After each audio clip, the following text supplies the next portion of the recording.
Adını bilmiyorum sürgün baharların, ama en azından yaşıyorum, hem de en koyu rengini. Bazen solum yana düşer, kaldıramaz hale geliyorum. Bazen rüzgarlar alıp götürüyor beni bilmediğim şehirlere. Ne metropol bilirim, ne senrepol. Pusuda bir eşkıya, öyle veya böyle, can havliyle dardayım işte. Yabancı yüzler geçer içimden, siren sesleriyle. Fali meçhul cinayetler işlenir karanlık boyu. İçimdeki çocuğu döverek alıp götürüyor polisler. Selviler kayboluyor, donmuş bir buzdur yasaklar.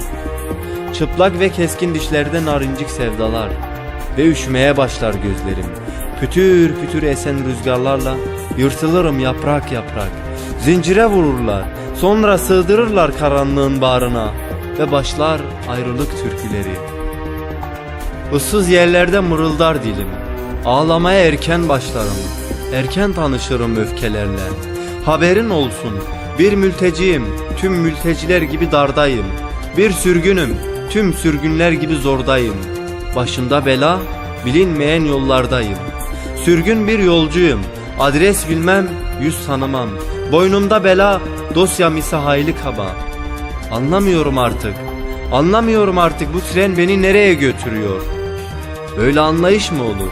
Şivemle şiir okudum diye hapislere mi atacaktınız?